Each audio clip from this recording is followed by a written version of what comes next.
On the wing, Porter taking it.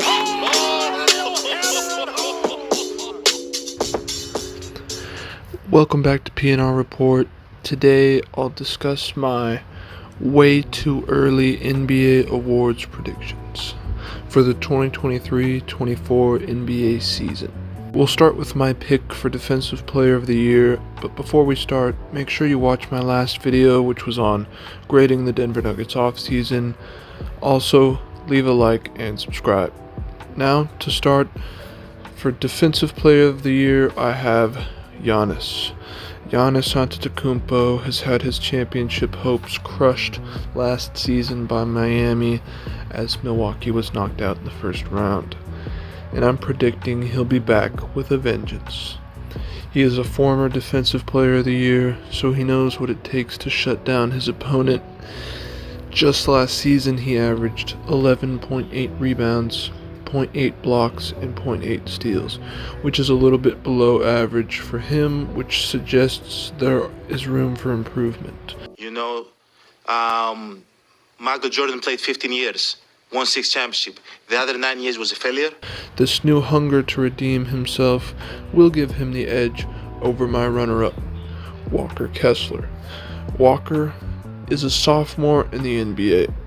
He's coming off of an excellent rookie season defensively, where he averaged 2.3 blocks, 0.4 steals, and 8.4 rebounds per game. He's already showing great defensive prowess in only 23 minutes a night, so with a bigger role, he'll definitely be in the conversation for Defensive Player of the Year.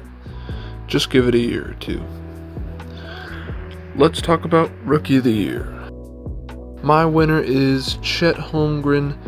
Chet had an unfortunate injury befall him during last offseason, so technically he's still a rookie.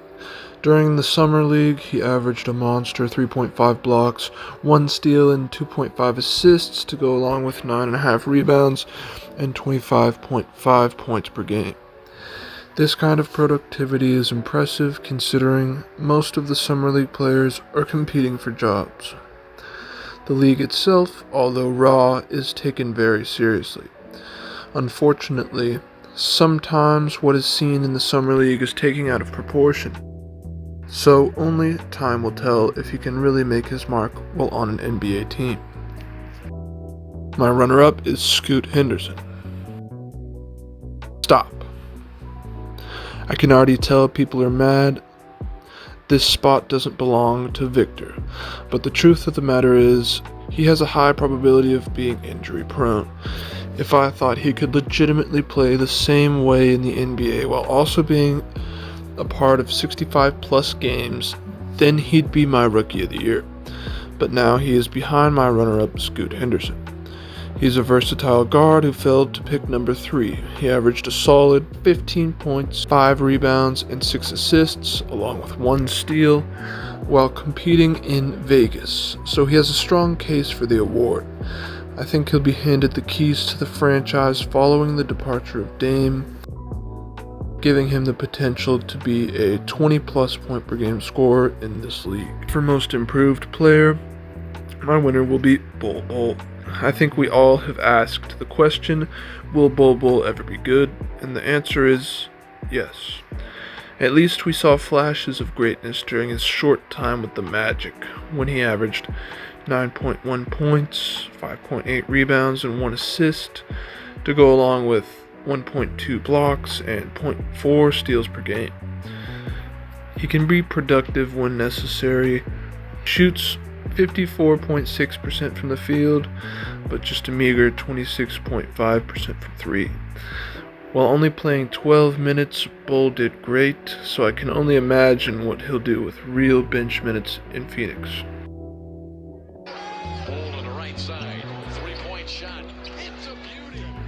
Runner-up, Christian Braun. Braun shook up the West this season. He was a defensive anchor for the Denver Nuggets during their championship run. So he can't play offense, right? Wrong. Christian's career high in a game during this season was 19 points, and he had 15 points during a game in the NBA Finals.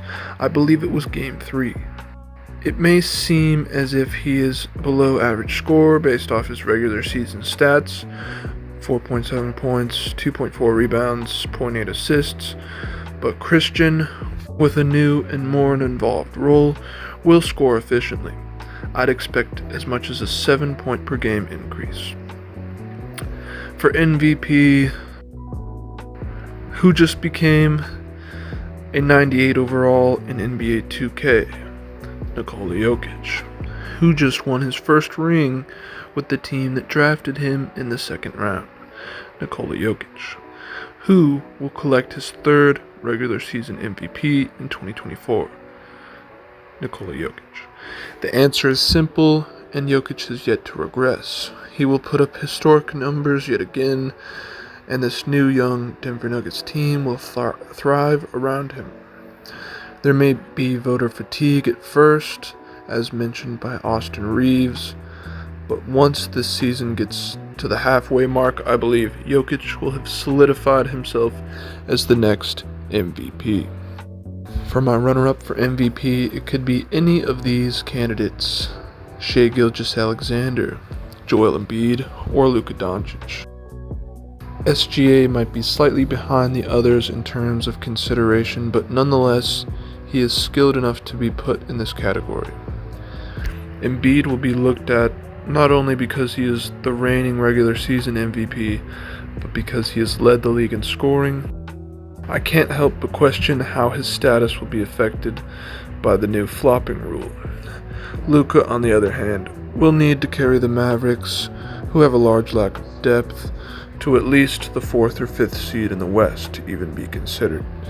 With Kyrie Irving as his teammate, it shouldn't be difficult to do. Sixth Man of the Year winner, Immanuel Quickley. This past season averaged 14.9 points, 4.2 rebounds, and 3.4 assists. Quickley is one of the younger guards on the Knicks, but he is one of the more skilled. Behind Brunson, he'll do some damage with his speed and elite finishing, possibly enough so to earn him the award. Runner-up, Malcolm Brogdon.